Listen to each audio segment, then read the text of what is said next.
This is Norman Corwin. It is my privilege to have directed the broadcast you are about to hear, the first of a new series of programs based on the works of the distinguished Ray Bradbury. Now, of all the grand toasts ever proposed by one extraordinary artist to another, there has never been one as strangely luminous as Mr. Bradbury's tribute to Thomas Wolfe in a fantasy entitled Forever and the Earth.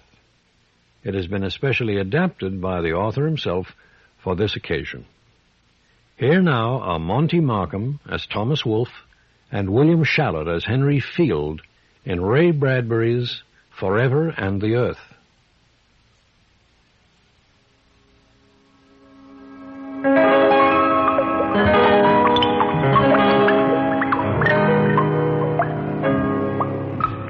After 70 years of writing short stories and novels and poems that never sold, I, Henry William Field, arose one night and burned 10 million of my words, opened a basement furnace door, and tossed them, shoved them, threw them in. There. Oh, yes, there. Fool! Burn it all! Burn everything! Did I really think I could write stories to describe this year, 2257, this year of space rockets and far traveling to Alpha Centauri? Idiot! No one can do it. Everyone's tried and failed. Space is too big. Rockets move too fast. So, fire's the answer to fools like us. Here goes literature.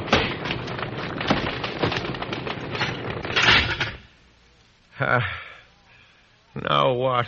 You decrepit old rich man fool. The library.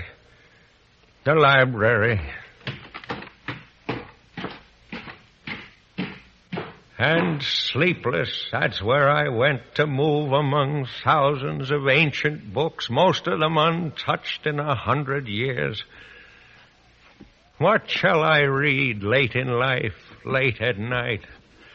I'll just reach out and take any book. Here, what's this? Lord, it's 300 years old, pages like old moth wings. Wolfe, Thomas Wolfe, Look Homeward, Angel. Well, let's give it a try.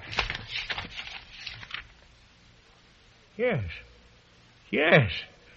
Oh, yes, that's it. Yes. Good Lord, indeed, yes. I turned to the multiphone televex machine where I could call my people at any time. Bolton, Tiffany, you both on the circuit? I want you to get over here right away.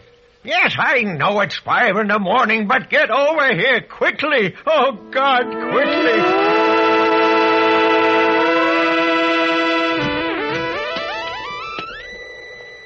Morning, Mr. Fields. Morning. You all right, sir? No, shut up and sit down. Look here, you two. Do you know what these are? Why, books, Mr. Field. No, more. A whirlwind, a volcano, a storm of life. He left a huge trunk of penciled manuscripts when he died of pneumonia in a hospital in Baltimore in September 1938. He was a whirlwind, a volcano, a storm of life, a season of mankind. But, Mr. Field... You don't mean that we couldn't possibly... Yes, and he can write of meteors and dark worlds and the farthest stars, the very stuffs of God turning in his sleep. But he is permanently dead, sir. I will not accept death, or facts about death, time, and eternity. I will rebirth him, by God. I shall be his new father. But, Mr. Field... How much money did I give you 2 years ago to horse around with that time machine of yours? $1 million. And the results, gentlemen?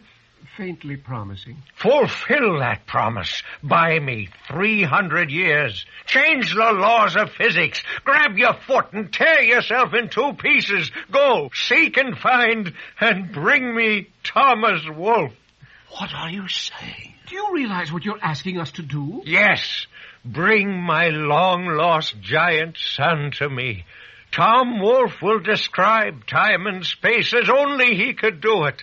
Finish your time machine, Bolton. You, Tiffany, help him. Out the door now. Disperse. Be gone. My God, it is like Christmas morn, and I giving gifts to myself. Tom Wolfe, are you dead? Has death taken you to play hide-and-seek, Tom? Well, here, oh, please be fates, are your rescuers. Are you ready to be found and saved with our mouth-to-mouth resuscitating time machine? Yes? Bolton and Tiffany here. We're leaving in 1 hour for September the 15th, 1938. And you'll arrive an hour, 2 hours before Wolfe's death? We will.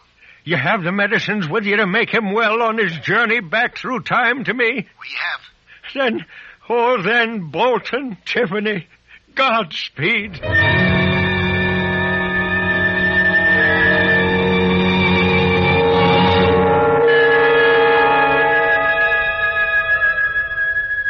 Tom, in your sleep, listen. Remember the old child's game, statues? Well, 300 years ago, Death cried, "Stop, red light, freeze," and you stood like a statue waiting. Now, Tom, we cry, "Green light, go, run, this way, here."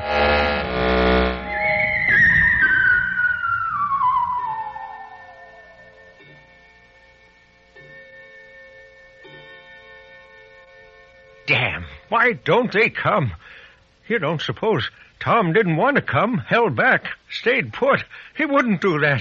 Tom, you listen to me now. You can go home again. You can. To write that great and final and wondrous big book you always promised.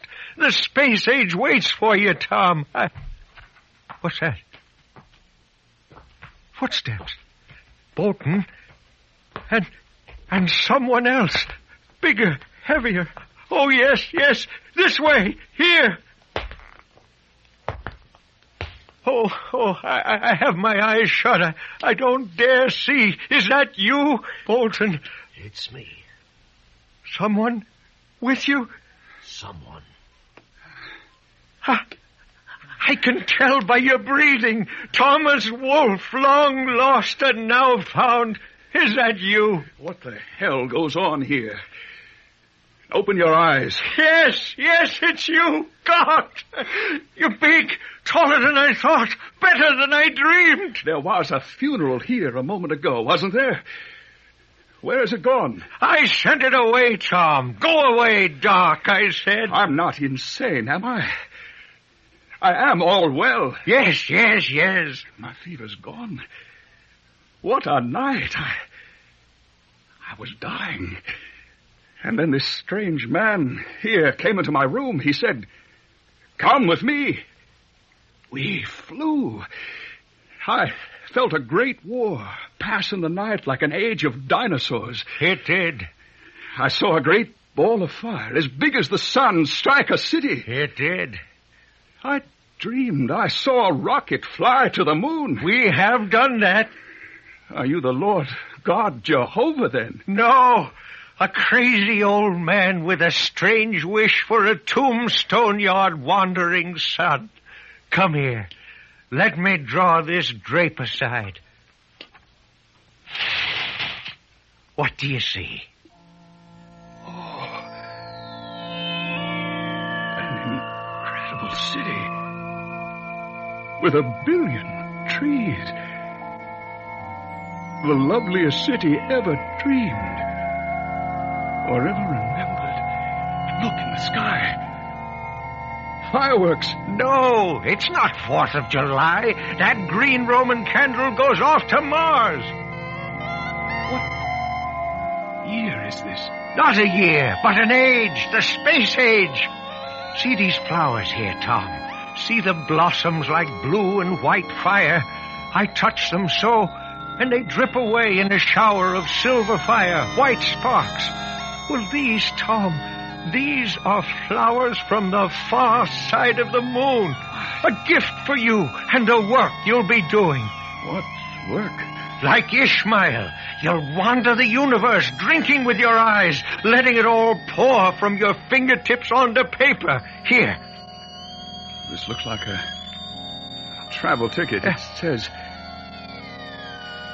What? Mars. Mars. Ha! The rocket leaves at 9 this evening. You will be on it. Now, just a minute, old man. Let's talk about this.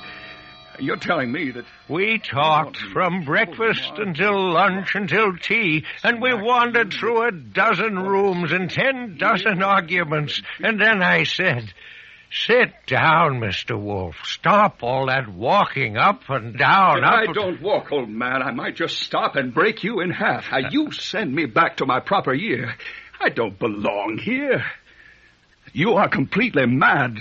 But to think you can kidnap someone from his own lifetime and put him down in some new age that is not his own, will never be his own. Mars calls to you, Tom. Won't you even look at that strange new planet? Old man, with all my heart, part of me wants to go, fly, land, yes. See Mars, see space. But it's too late. It's not my life, my blood. Professor Bolton, get me out of here. Tom, you forced me to do what I did not want to do. Here, let me run a very old film for you.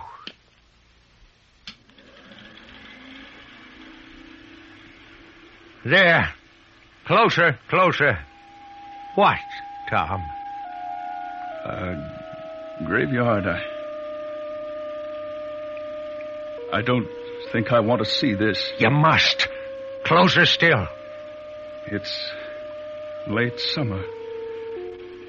I can almost smell the flowers and the grass. Read the dates, Tom, on this tombstone. Born 1900, died 1938. And the name?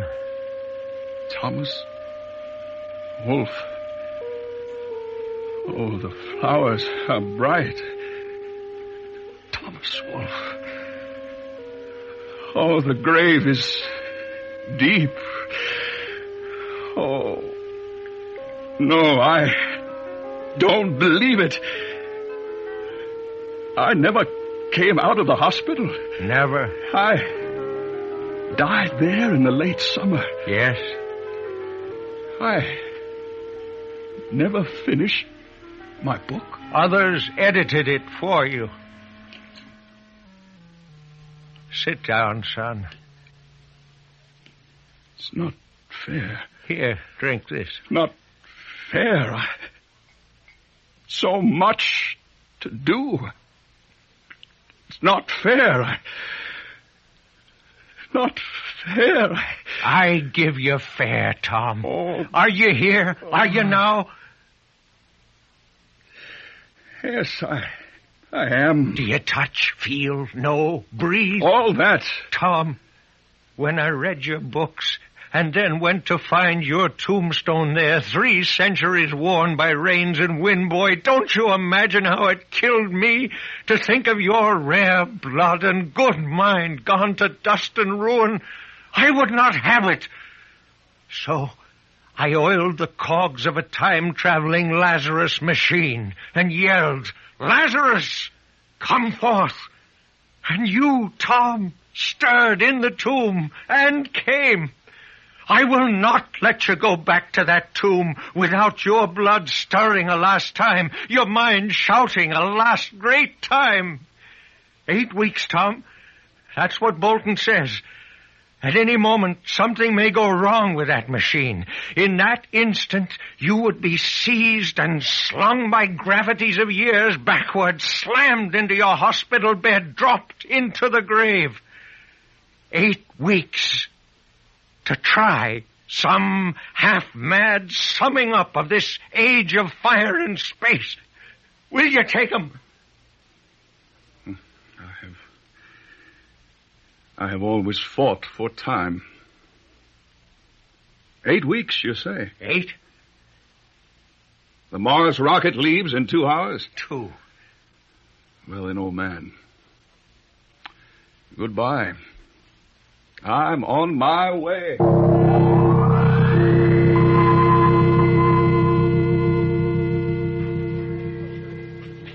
Systems engineer reports to flight director that S1C stage looking good. We were in the control room watching the rocket takeoff area.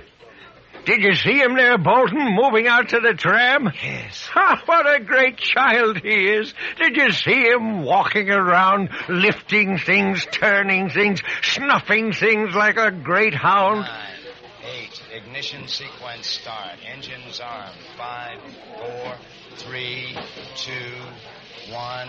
All engines running. Launch commit. Liftoff.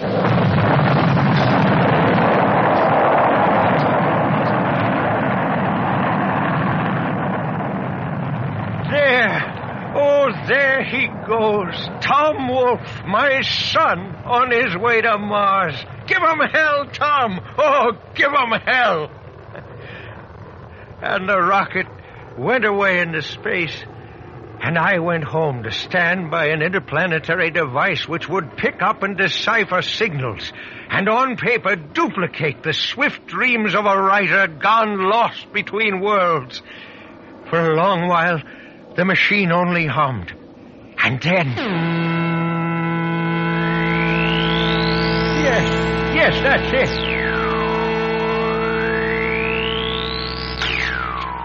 Oh, God, this is lovely. Bolton, Tiffany, oh, listen. This is what he sent back from space. He says he drowns in time, but is learning to swim. He says that space is long after midnight and just before dawn, and filled with storms of travel. And yet, no thunder. It is a graveyard 10 billion miles vast, where suns come and go, celebrating themselves. I tell you that space has seized and put me by some dark new Eden's gate, a garden of night, strewn with stars. And whether or not I go in or out that gate, I cannot tell. For I see dark shapes hurrying there, which might seem souls or sins, hell-bent and gone. A funeral cortege of meteors, mingling and mixing like 1,000 wanderers lost. But then again, I know that I stand in God's reign, those cosmic energies which pour through the universal paths, bombard far earths and summon life. So which is right and true? Or if both be dark Eden or green garden, I can but drink those energies and rage them forth, put down and kept on simple paper with mere words. And then again, bear with my whims, space seems that dear and old and lost October I so much love to spell. Here are the darknesses of 10,000 autumn nights. The great attic where all the discarded summer toys of the gods are kept. Lost worlds put by and wait to be found. It is the time of going away. It is the autumn with no spring.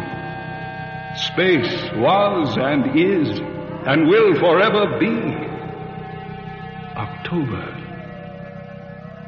The rocket? What of it?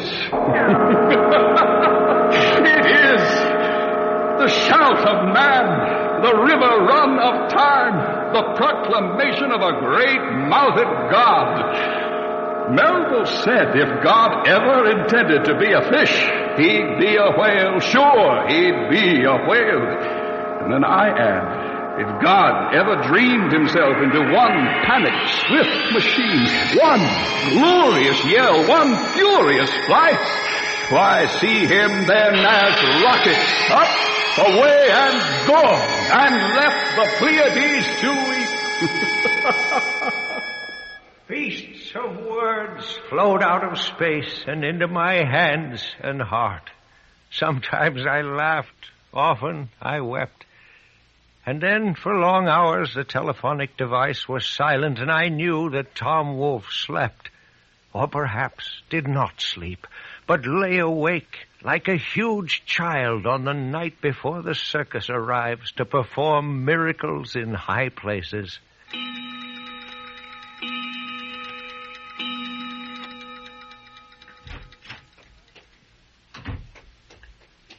Mr. Field.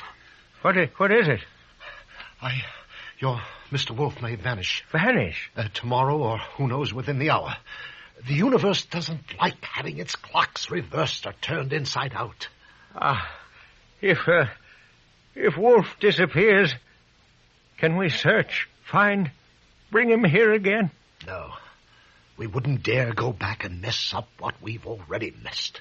We might invent some new energy which would blow out the backside of the Earth. I'm returning to the lab. When time grabs Wolfe back, I'll call.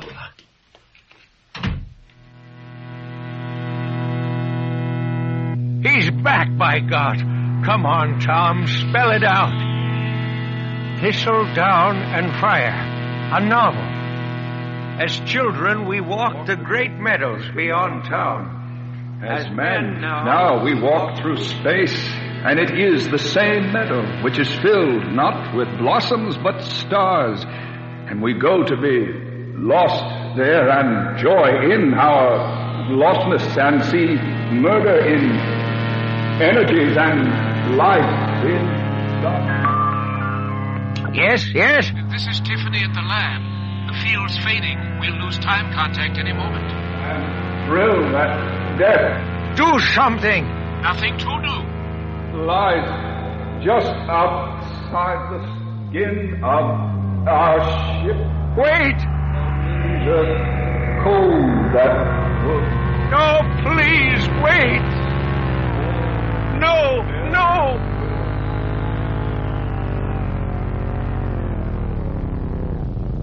That's it. Gone. No! I'm going to shut off the beam. No! Leave it on! But it's a waste. Waste it! Leave it! Oh, if Wolfe could hear me... Tom, listen to me. You will not go back. Damn it to hell, you're bigger than this. Fiddling machine, that dumb energy. Hold, Tom. Grab hold. Stay. Use Mars for gravity. Use the sun for your blood and a comet for your beating heart. You've got the gut and the iron and the will. Hear me, Tom. Hear me. What? Mars Tom? is Yes! lost and wandering That's it! place. More! Now, try! Mars. Blast it, boy! Speak right! As long as you write, it can't grab you, take you, Martian. send you! More! The Martian cities. Yes, you be the time machine, stones. Tom, and move yourself! If the power fails, stones. you live in the metal! The stones of the Martian cities I hear, I see, lie like avalanches tossed from high mountains, heaps of incredible stone, mounds of old history. Tom, you've stayed. You've won. Bright boy. Good son. For answer, the machine, Tom Wolfe's 10 million mile long and good right arm, slammed out 20 essays, 12 sonnets, an epic poem, and even one obituary for an old king of Mars. The machine rarely stopped, as if Wolfe knew he might never leave it, so he must have slept with his hands to the warm keyboard, and in the night moved by dreams, even then typed through some word or two to stay in touch and keep control.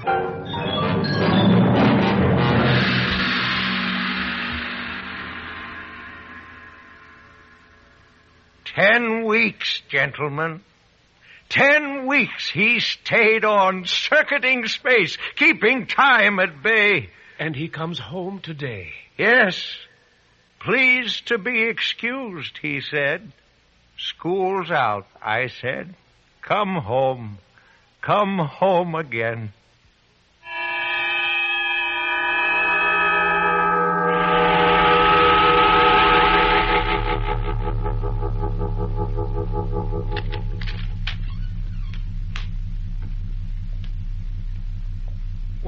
back, son. Oh, old man, I am most grateful. Is that my work? It is, all neatly stacked. Did I write all of this? This, and then this, and more here, as far as the eye can see or the mind know. Enough to fill another trunk. Would you read some, Tom? No, I wouldn't dare. If I did, I might want to take it home with me. Back there to 1938. And I can't do that, can I? No, Tom, you can't. No matter how much I wanted.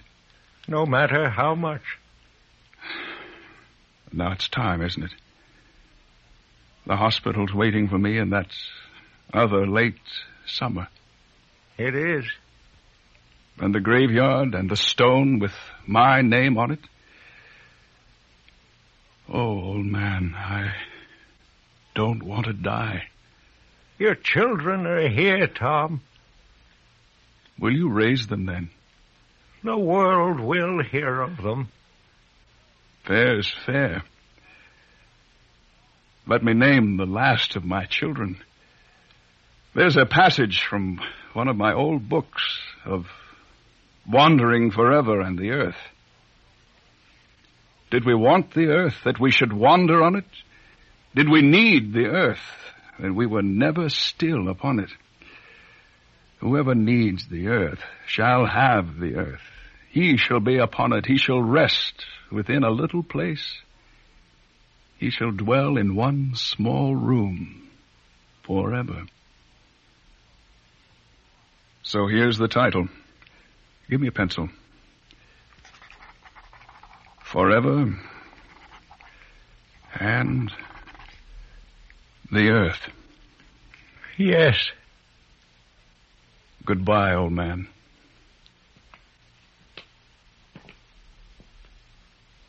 Goodbye.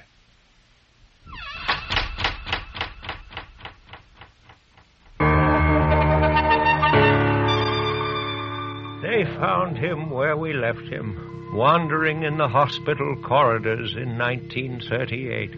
Mr. Wolf, you gave us a scare. We thought you were gone. Gone? Gone? Where did you go? Oh, if I told you, you'd never believe. Back to bed now. There. Mars. Did I see it clear? What, dear? Space. Did I go there? One final book? Did I write it down?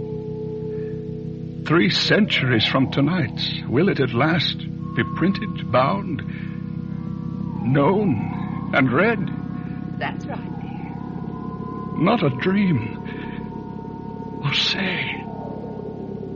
Not a dream. Forever as the earth, Tom. Forever as the earth.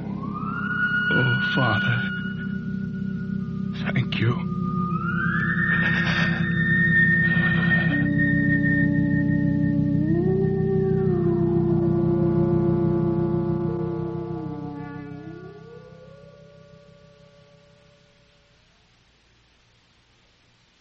Forever and the Earth, a radio adaptation by Ray Bradbury of his own short story.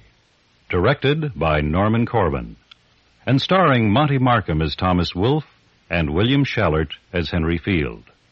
Also heard in this evening's performance were Lou Krugman, Byron Kane, and Virginia Gregg.